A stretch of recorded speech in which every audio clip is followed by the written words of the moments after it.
What's happening, man? It's your boy Juice. You know what I'm saying? I'm back like I never left with BayAreaCompass. You feel me? Check us out. It is what it is. This is a Bay Area Compass exclusive interview with a man that needs no introduction. All right. Right, right, Juice. Also, Mr. Bullies with Fullies, right, right. Mr. Peer Pressure himself. Um, man, welcome home, bro. You For real. already know. Man, it's been what how long has it been? Six, 7 years? I failed in 2014, man. It's 2021. Wow. You know what I Hey, mean? bro. And look at you, man. Clean. You never had them. Oh man, old Huff, feeling it, There you go. yeah, yeah, Hell. yeah, man. Hell yeah, man. So So listen, I let's was get, really, huh? huh? No, I Nah, was I gonna would say, say, I've been programming around this bitch doing pull-ups and shit like that, running, dips, got to. staying ready. Yeah, you got to, bro. Yeah, yeah, for sure. So let's start it off. Growing up in San Francisco, man. What about it? Tell us about it, man. I mean, I mean, shit, I love my city, man. hmm Growing up in the city, man, it's definitely something to think about. right, I mean, it's just so much. It's just a lot. You know what I'm saying? As a right. youth, all the way to an adult, Mhm. I mean, shit. What part do you really want to know as far as like growing up in the city? Like what do you know what I mean? Be more Yeah, specific, because I mean that's broad. You know what I'm huge. saying? It's a huge question, man, and I and, Yeah. and I wanted to start off there, but let's bring it to right before peer pressure or peer pressure. I mean, Right. I'm saying there was a big movement going on in the Bay, and all of a sudden you drop that. I mean, That it was challenging for me. I mean, because before that, I had, just introducing myself to as Juice, yep, you know, it was I had the Straight Lace Mob, and I had another cat I was rapping with by the name of Gin. You know what I'm yep, saying? It was Gin and Juice. And I remember when we was sitting at I think we were sitting at I think it was Jive or something like that. And they was because I had a different name before, you know what I'm saying, it was Bloodbox back in the yep, days. yep, A lot of people don't know that, but it was Bloodbox. right, And so when I went to the label, they was like, you need to come up with a name that could fit with, like, if you wanted to do something with Mary J. Blige or whatever the case may be. yeah, Now the game is different now.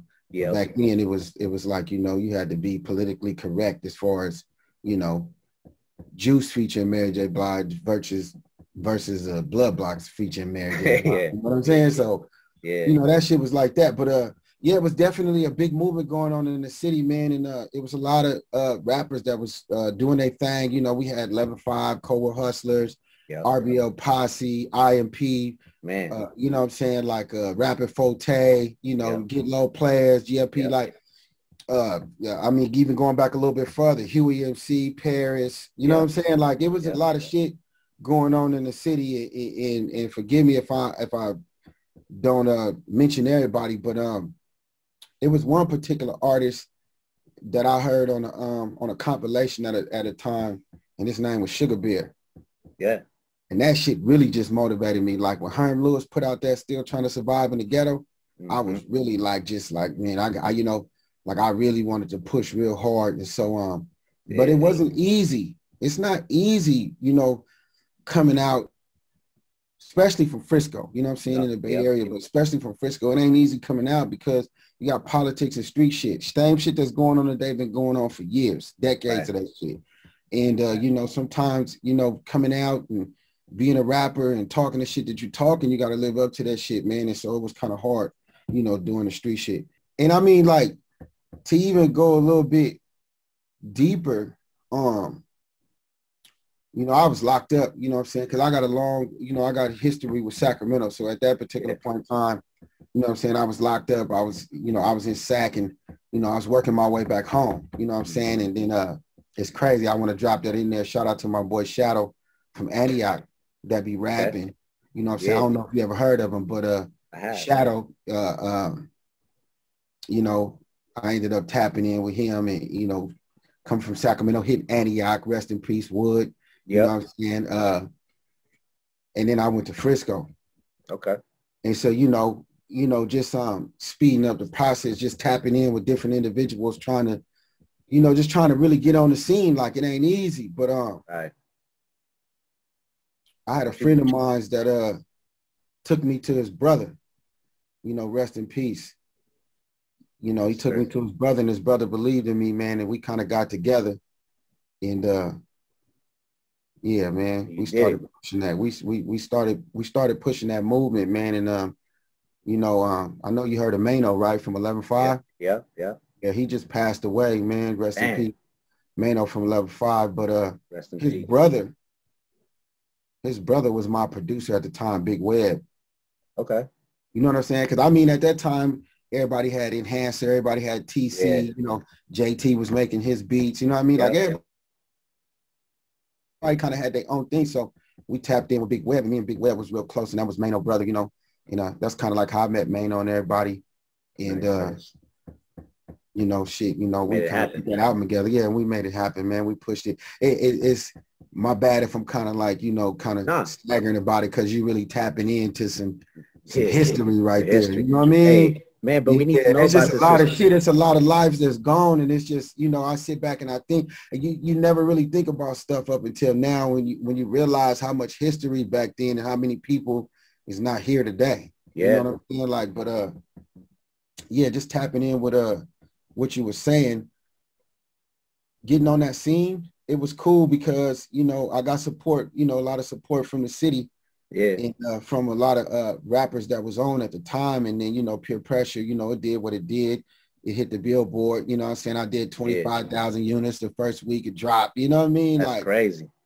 And it, that was my my freshman album. Yep. As a solo artist, Juice, you know what I'm saying? That was my freshman album. So man, peer pressure was dope, man. Peer pressure was dope. Putting that out, just experiencing that and getting the reaction that I got, from the city at that particular point in time. It wasn't really, I wasn't really known all over the Bay yet. You know what I mean? But man, that album really projected you. You know what I'm saying? It's like once they heard that, and then it was around that time with the Mac Mall before a little bit, but where like that track "Better Feel Me" or "Niggas Better Feel Me," man, like that was on a diff with the little thing in the background. Man, that shit was hard. Hey, that shit was hard. We did that on a fluke. Like, we just was playing around in the studio, and I was just like, matter of fact, we was at Enhancers, and I told Enhancer to, put that voice on or whatever the case may be, and we recorded that shit, man, and that shit came out raw. That shit was hard, and you know what I mean? Like, shit was how it was back then, so I wasn't really into, getting the content that we should have had for a lot of things that we did back then, social media, videos, and YouTube, and none of that shit really was popping all like that back then. So it's a lot of stuff that's gonna go unrecognized, and it's just only in memories, man. But there's so much went on behind just my introduction into the game, good and hate. Yeah, and I wanna touch, and I know this is only the first interview, but we'll touch on it on the other one. But I mean, you grew up amongst all that RBL, Big Block, all that stuff going on, man. And I don't want to touch on it now. We'll get back to that on another interview and stuff like we discussed. But man, like you was really there. You know what I'm saying? So that's a huge part of the history of the bit. Huh? Yeah, I was outside. Yeah. I was definitely outside. Yeah. So you know what I mean? Like, I mean, shit, and that's kind of like speeding it up. You know what I'm saying? Like, that's, but it was around that time, you know what I mean? Things like that started jumping off, and it was what it was. So that's why I say, in short, that being from Frisco, and I'm pretty sure like anybody from the Bay can corroborate with what I'm talking about as far as just the politics and street shit. There's so many dope artists out there that can't get over the hump because of street shit. Yeah. You know what I'm saying? Yeah. And man, when I say we had to fight through that motherfucker, man, just to be able to do shows and sell records and move around and do the shit that you really wanted to do, you had to really be about what you was about, or it wasn't gonna happen. You know what I'm saying? Motherfucker was gonna press on you or smash on you or something and end your career. You know what I'm saying? Tell you can, you know, to run you out the hood or some shit like that. Like it was for real. You know what I'm saying? But, imagine how it is now, bro, where people got these phones and recording everything nowadays. Crazy. I mean, levels. You know, you get a little bit of this here and there. You know what I'm saying? You see shit here and there. You know, a lot of that shit is propaganda, man. It is. You know, I done ran around with I done been around some of the most dangerous individuals on the planet. I bet.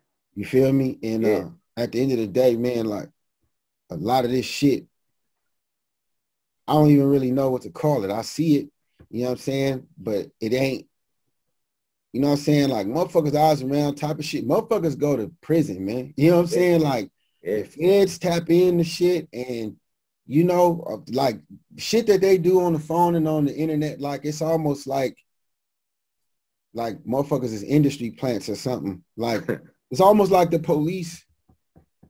It's, you know, like some 21 Jump Street type shit. Yeah. You know what I'm saying? Because ain't nobody real coming from what I come from.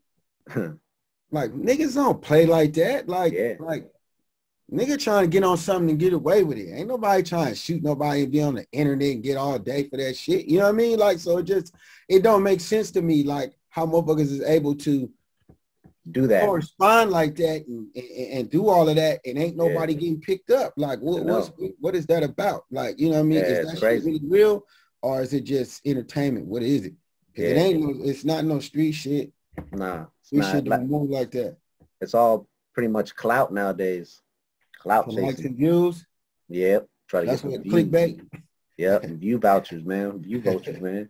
But all right. So with your albums though that you dropped, man, which one was the best one that you remember? Like, man, you know what? That's the one that I enjoyed really recording and putting out there. You know what I mean? From the Pure Pressures, from the Clear to Present Dangers, If It Ain't Real. I mean, each one. I mean, you know, you'd probably have to ask a fan that shit, but like each one was a stepping stone for me.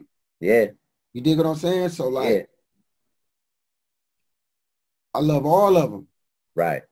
I love all of them. Like all of them was a progress. Like every album was a progression. Every time I rapped, I got better. Yep.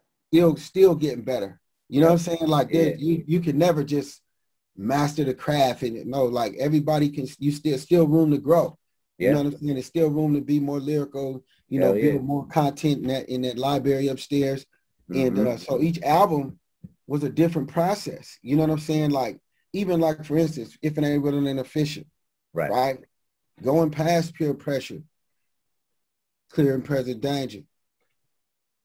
If It Ain't Real and Official, we wearing the big chains already and the Rolexes and we doing all that shit that cats doing now. We was doing that back then. Right. You know what I mean? Like, and you know, that album was a really big album for me, that If It Ain't Really An Official, you know, and that's, you know, at that point, that's when I started really just taking it to, you know, I started messing with cats from Oakland, 3 Times Crazy. You know what I'm saying? Like I started doing other stuff outside of the city. Like I saw bigger, like I wanted bigger, you know what I mean? And so like, you know, my solo albums is classics.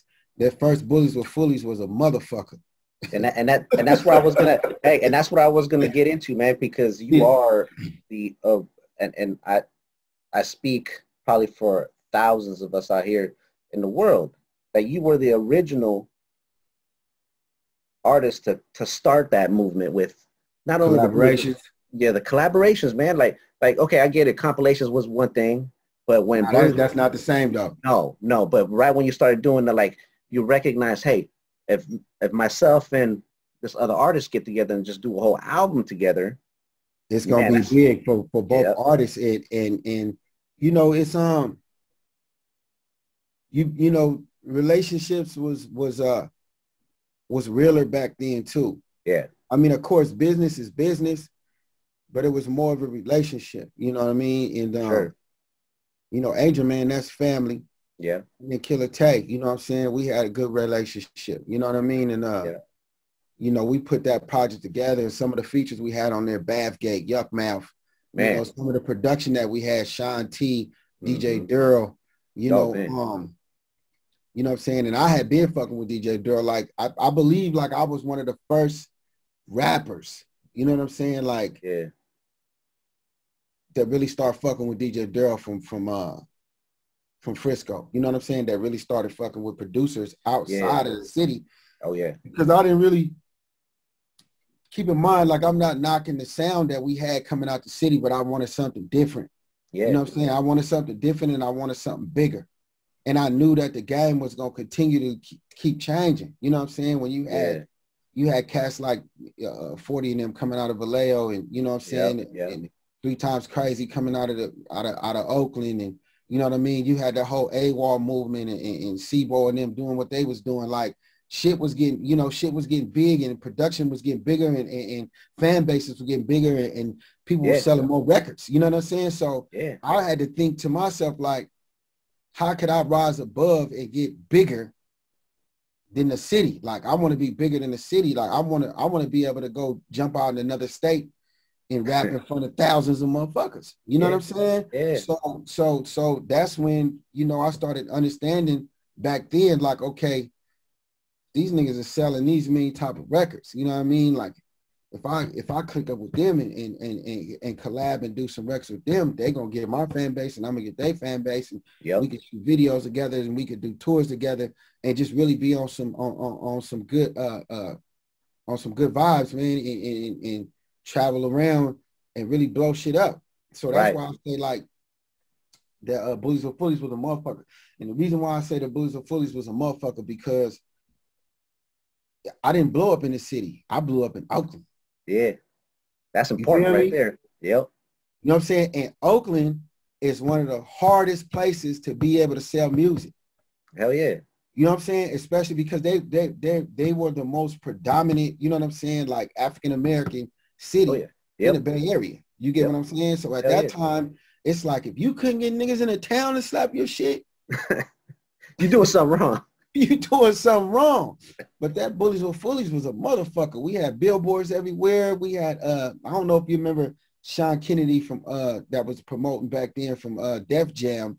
You know what I'm saying? He had the big ass, you know, back then he had the big trucks with the big speakers, and they was rap with the Bullies or Fullies, and that shit was everywhere. I mean, like, I don't know a motherfucker who didn't slap Bullies with Fullies when that came out. You get what I'm saying? And then from there, I just continued to keep the process going. You know what I'm saying? I mean, tell you, we did Gangsta Without the Rap. That's number 2. We did number 1, West Side Stories. Number 2, Gangsta Without the Rap. I'm just gonna give you all of them right quick. Number 2, 2.5, which is Hardball. Then number 3 was a motherfucker, and that was with me and Mess. And that shit was huge.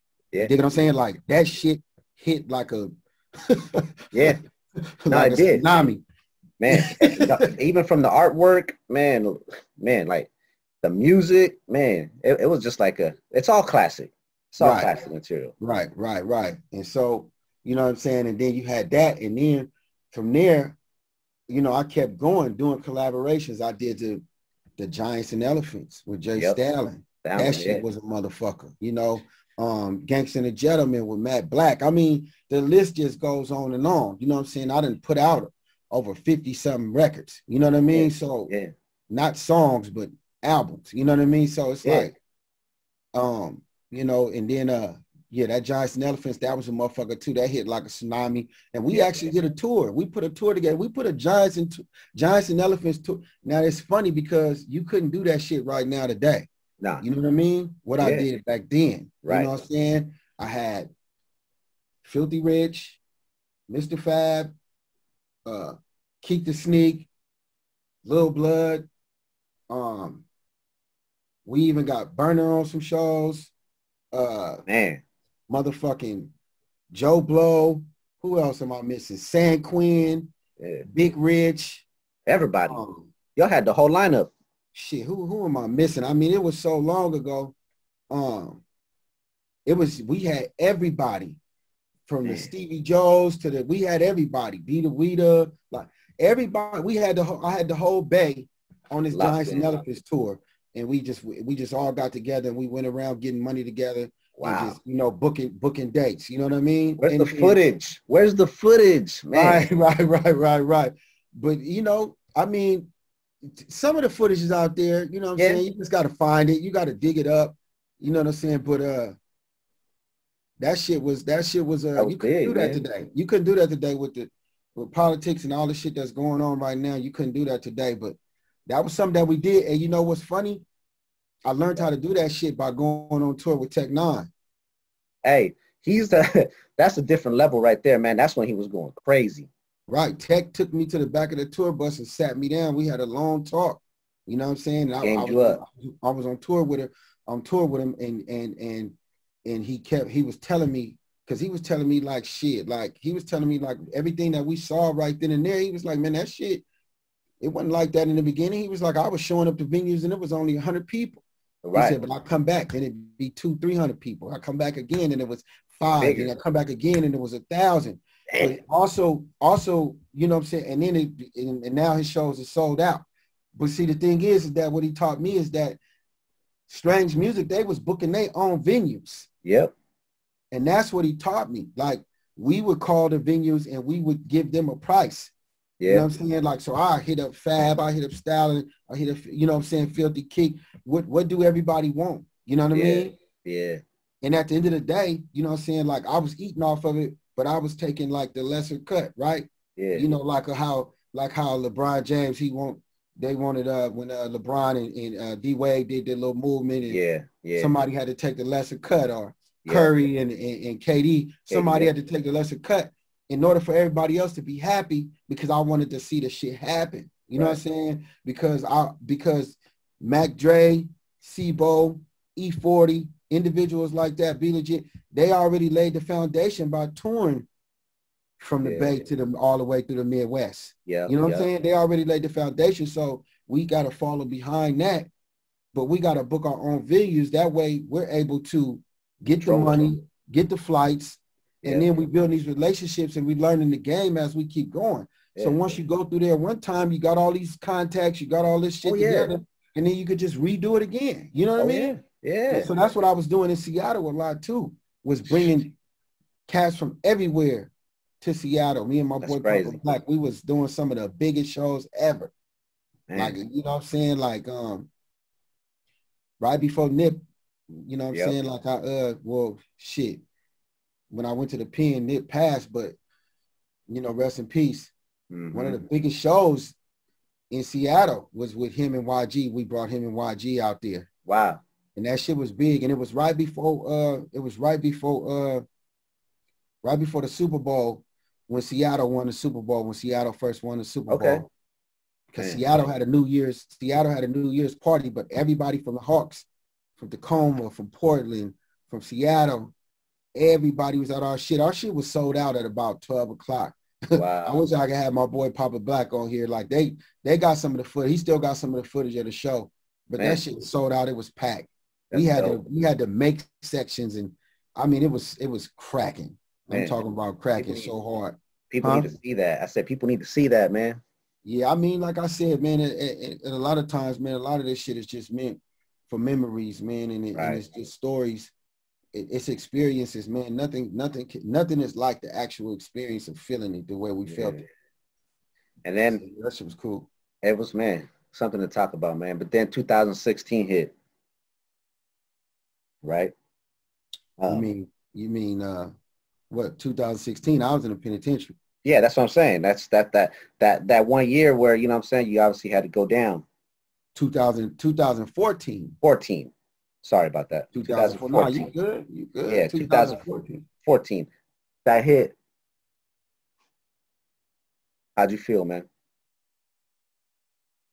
Really, I felt justified. You know what I mean? It was self-defense. Yeah. It was either me or him. Right. You dig what I'm saying? And you know what I'm saying? Like that's a big thing. That's a big thing to carry on your shoulders, man, especially I know what you did go through, and now you're here. Obviously, I mean, speak on that. I mean, from point A all the way to Z, like, and however long you want to take it is cool, but I'm saying, or whatever in a short story way, but man, a lot of people don't get to see that. You know what I'm saying? As far as what? What you mean? See what? Like you leaving and being able to get that and beat that case. You know what I'm saying? Oh man, that shit was for real. You know what I'm saying? But I was railroaded. You know what I mean? It was a high profile case. You know, I was in the newspaper, on the news and all the shit. And you know, I was railroaded because of who I was. So they did everything that they could to convict me. You know what I'm saying? Prosecutorial misconduct, jury misconduct, judicial misconduct, ineffective assistance of counsel. You know what I'm saying? I was denied the right to fair trial and due process. You know what I'm saying? My constitutional rights was violated just because I was Juice. Yeah. From Bullies with Fullies. You know what I mean? Like, that's what the prosecutor, he was on that shit. Like, you know, like walking by and cracking little jokes like, yeah, I've been listening to Bullies with Fullies a lot lately. You know what I mean? And he like, he pulled out the picture, you know what I'm saying, with me and Mess with the choppers. He was like, yeah, maybe this is what you used to shoot the boy who snitched on me. You know what I mean?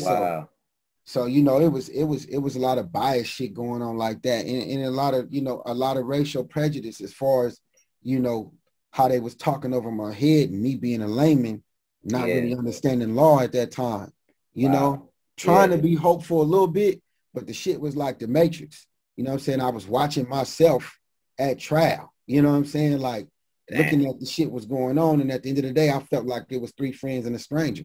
You know what I mean? Because I went through 5 attorneys. The fifth one was my pit bull. You know what I'm saying? But the first 4, the motherfuckers was like just taking my money and you know, just playing. You know what I'm saying? Yeah.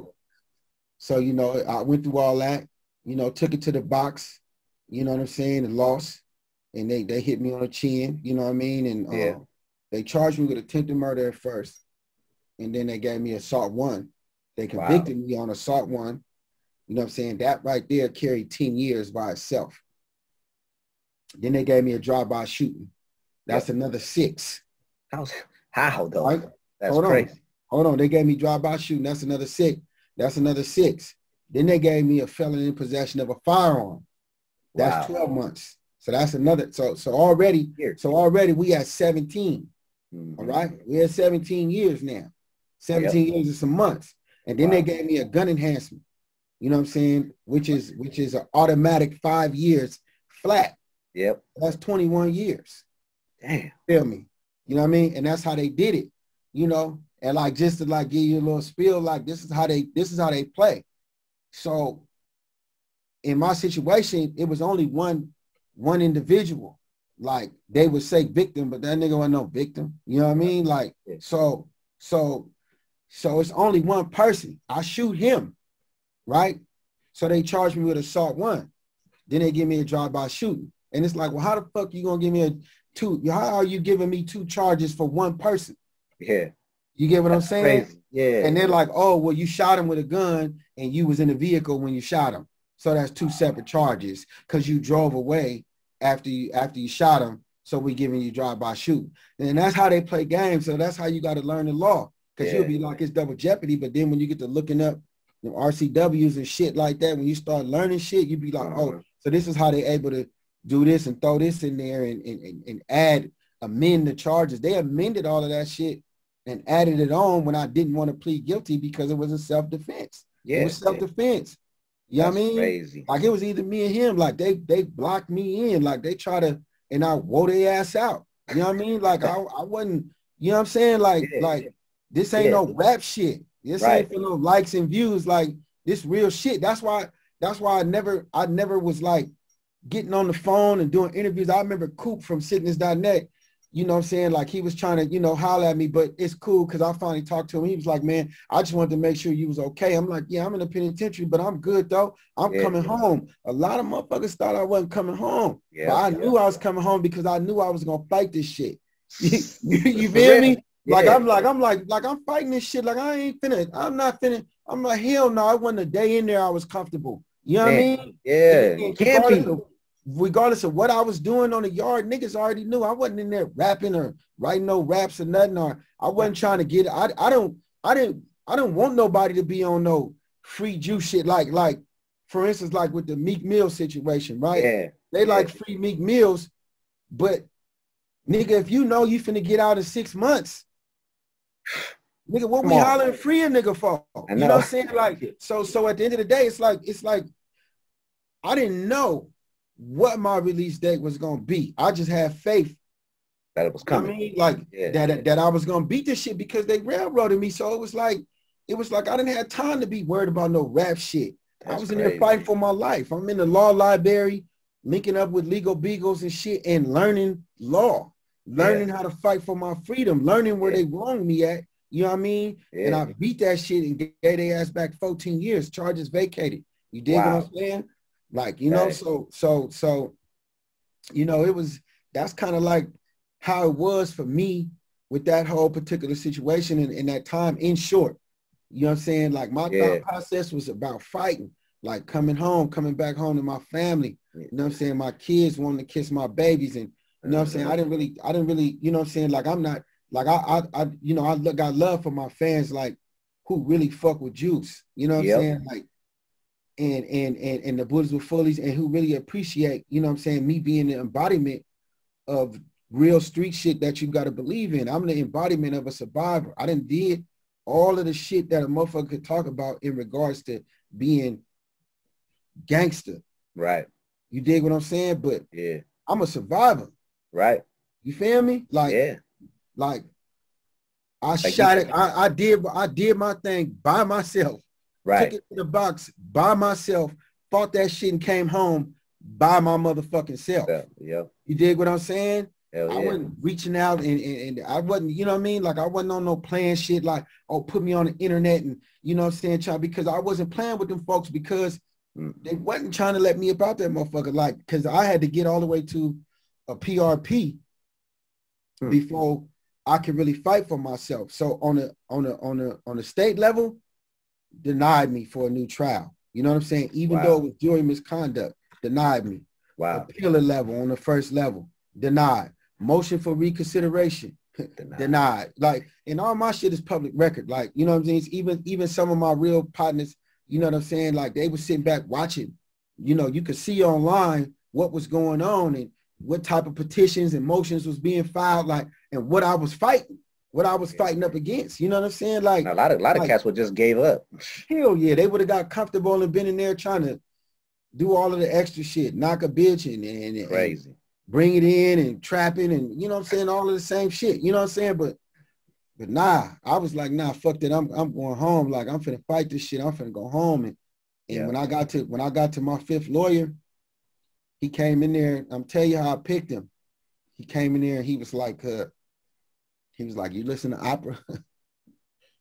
I said, hell nah. Like, why? He was like, opera is more gangster than what you guys be rapping about.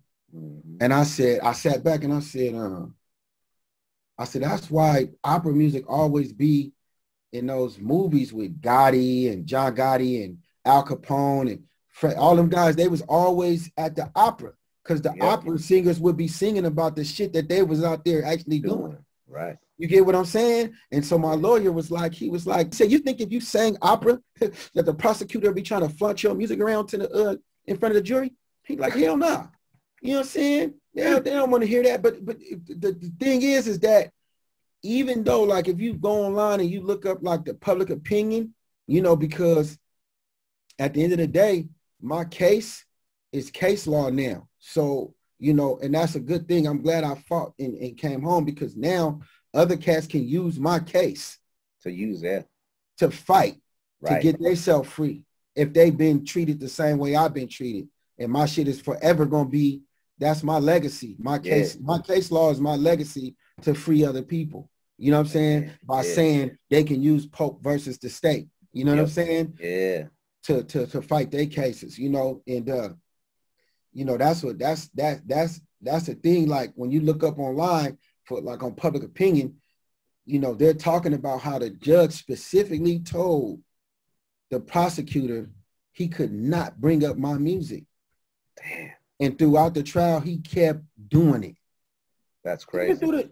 Even through the voir dire, he was like,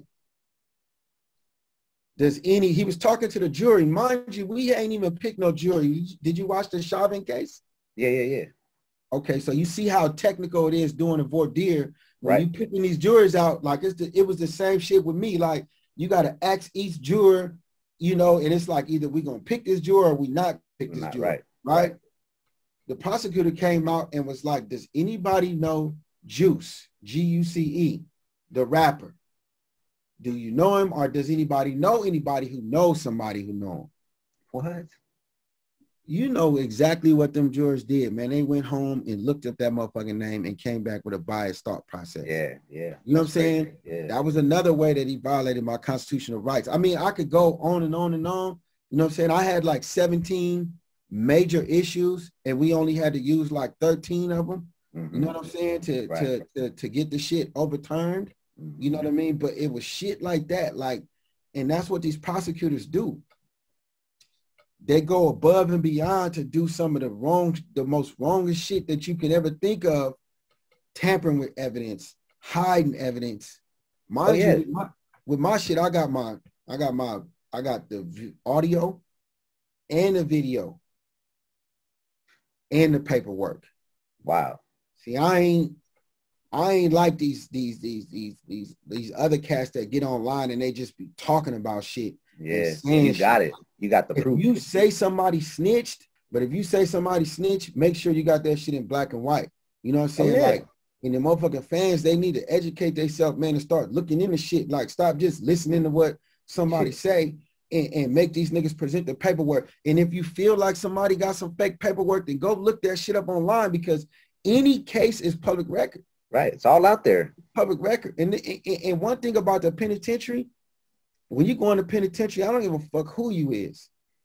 You have to have your paperwork, right? As soon as you go in the cell, that's the first thing the person who you in there with gonna want to see, like, where your paperwork at. You know what I'm saying? Because cats always coming in there saying that they in here for a shooting, or they in here for assault one, and you in here for raping some motherfucking body. That's crazy. You know what I'm saying? Or snitching on somebody. And they should give you the right to if you want to be sealed up with an individual or not.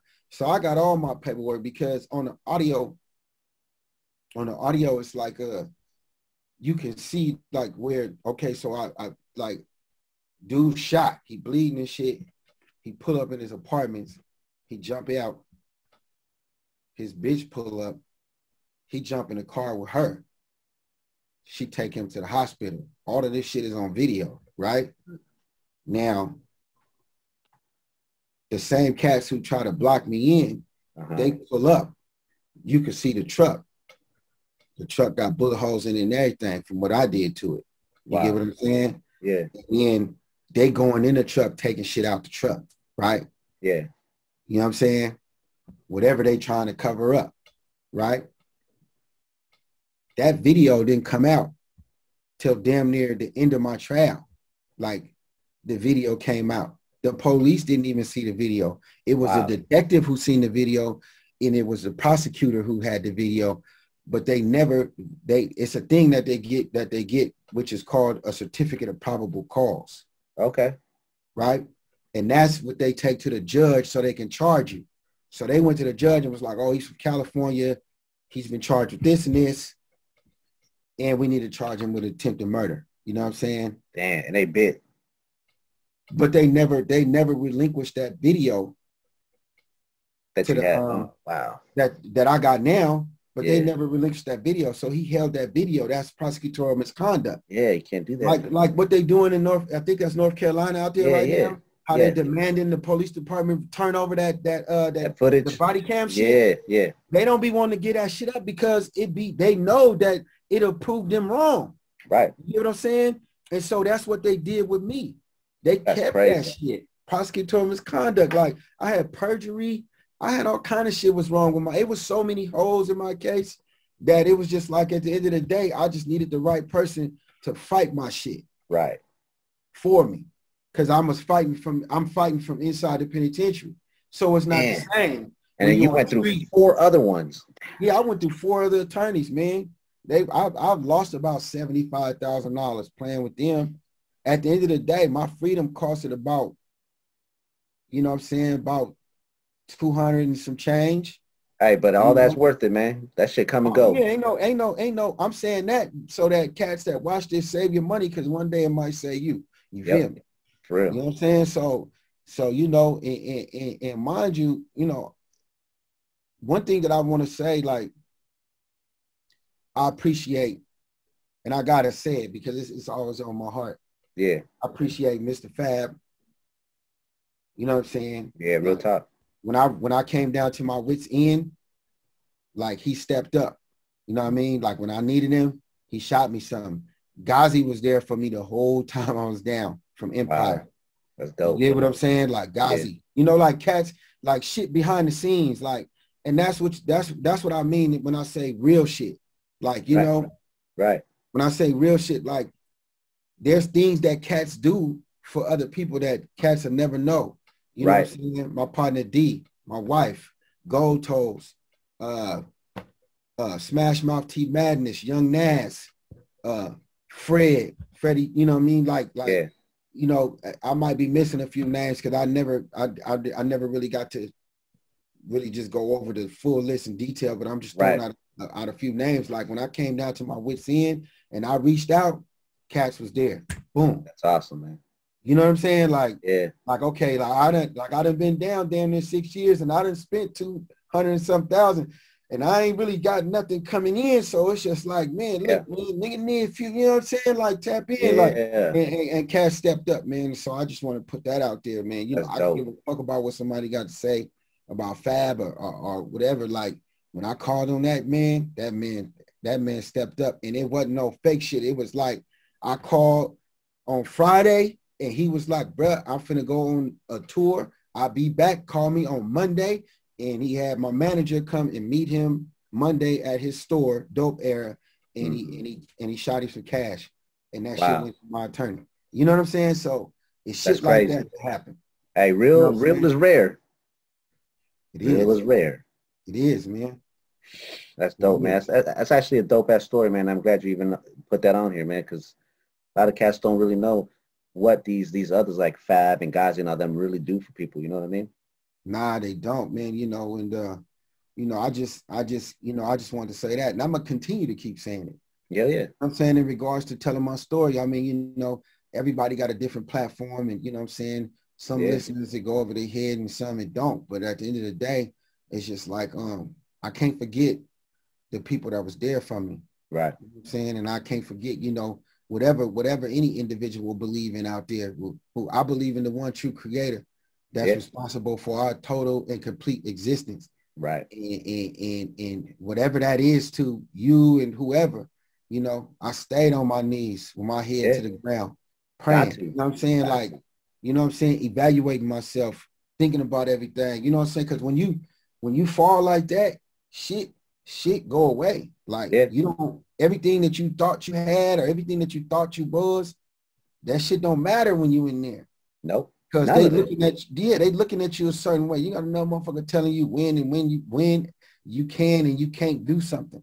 That's You know what I crazy. mean? And that just that demonizes you and it makes you feel, you know what I'm saying, you know, less than a man, to where you have to, you know, find the incentive within yourself to say, I'm gonna be better, you Right. know, and get up and read books and work out and call home and just do Right. shit and take Right. it how it is in stride and just keep knowing that, you know what I'm saying, that these gates is gonna bust open one day and I'm gonna be about this motherfucker, man. Yeah. So hell yeah, man. Like Man. Hell of a story, man.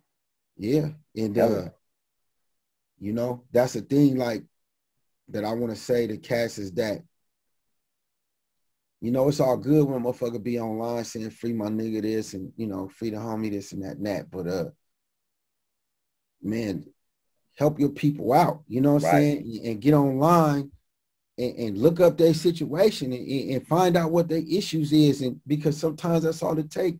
The Yeah. same way it take for a motherfucker to pick up his phone and something as simple as this, like how I got Text my message. phone and I could get on there and type in some shit or post some shit and Yeah. click like and put comments on other niggas' pages and lives that don't got shit to do with me. You know what I'm Right. saying? You could get online and Google some shit and look up your partner's situation and find some case law for him to say, hey man, you know, and shoot him a JPEG. You know what I'm saying? Like something. I'll show you this right now.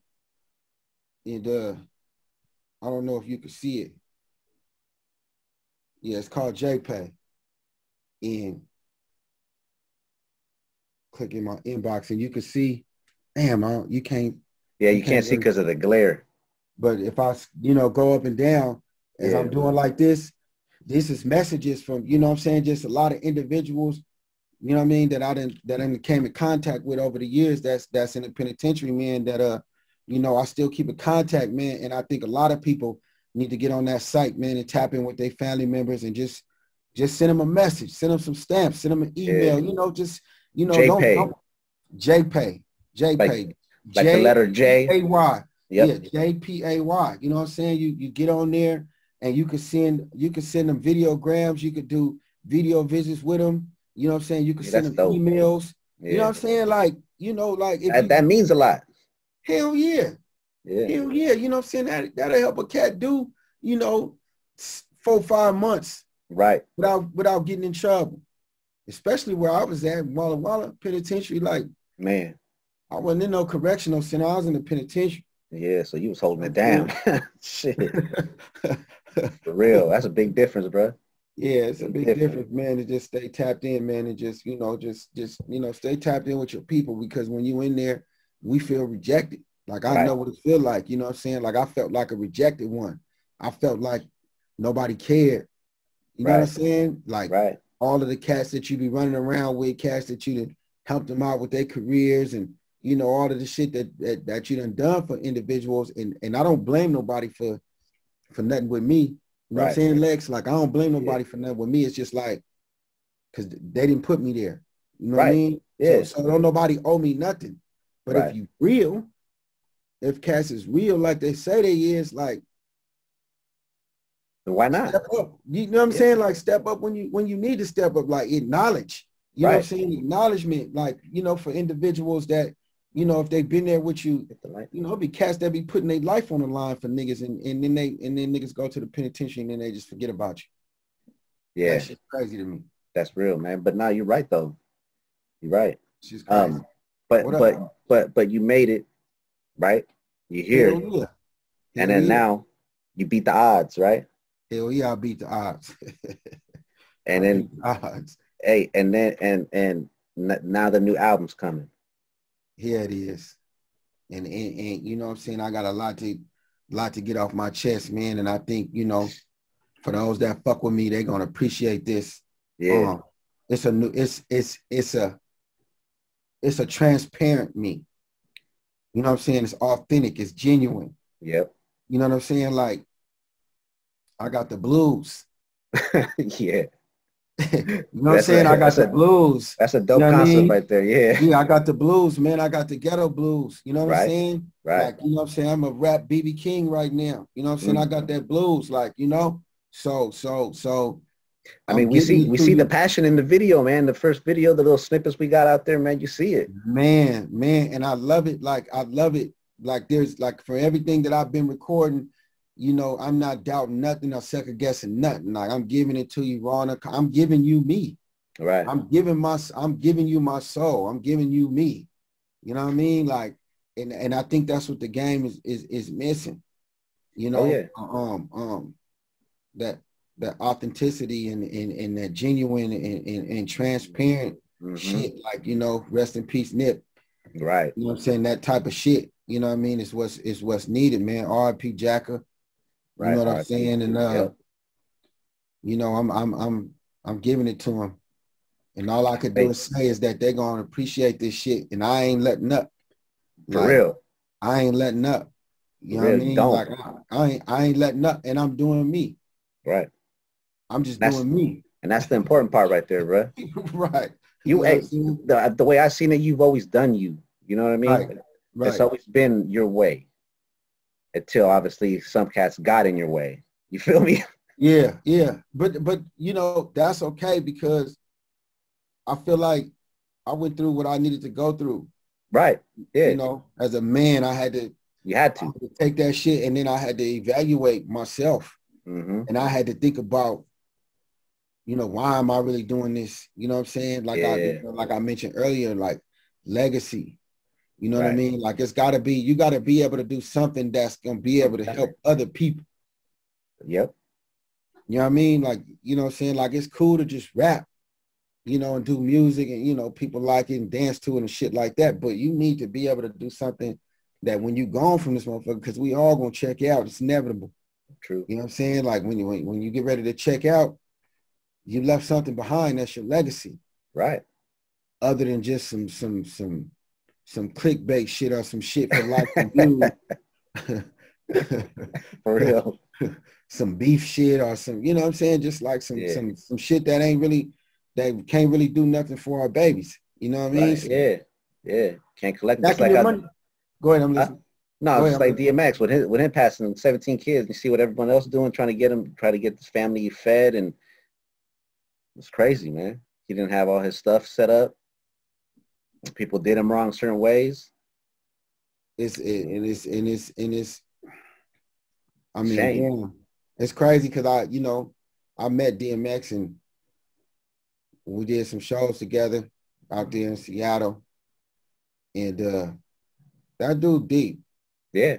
And when I met him, I felt it, you know what I'm saying? You know, he got a good spirit. I mean, DMX can, you know, he can rub people the wrong way. The first time I ever seen him was you remember the Gavin convention? You remember that shit? Yeah. They had one in Atlanta. That was around the time that shit happened with that was big in San Francisco too. Yeah. And I had seen DMX there for the first time, and he just had his hood on with that dog chain, and he was just bouncing through the crowd.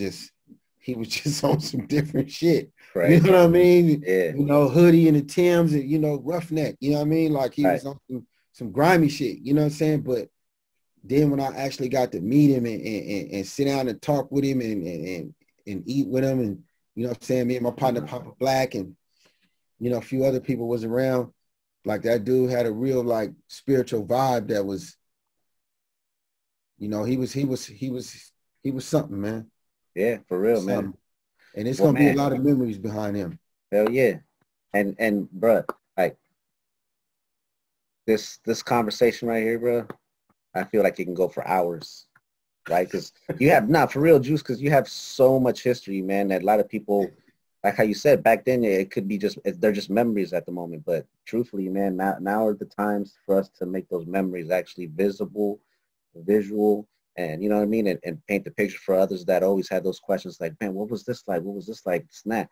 But we don't have the time all now, right? I don't at least. I know you probably do right now, but I probably I'm just tapping in with you, man, and you know what I'm saying? I'm just giving myself to the people. You know, at the end of the day, I don't even know if, you know what I'm saying, I would even consider this an interview. Right. You know what I mean? This is more like an intimate conversation. It is. You know it is. And that's just what shit gotta be about. It has to be. It has to be. There's nothing like it no more. There's not conversations. There's always these crazy interviews and, like you say, clickbait, and we're not about all that. Even though at first you probably thought it was, but it's not. It's not. And I was one of those cats that was standing by waiting for you. Like, you know, you can ask your boy D. I was always hitting him. He was hitting me. He's like, hey, can you post this? I'd post it up. But you know, I knew it was sensitive, so I didn't want to poke or ask questions and stuff. I was like, hey, when he's ready, hit me. So right. And it's good. And at the end of the day, like, you know, like I told you, man, you know, I appreciate, you know, whatever platform it is that you have, you know what I'm saying? Just taking the time out to just even tapping in with, I mean, there's so much that goes to, you know, everything about me. Like you said, motherfucker could be on here for hours, you know what I'm saying? Just really going through some shit.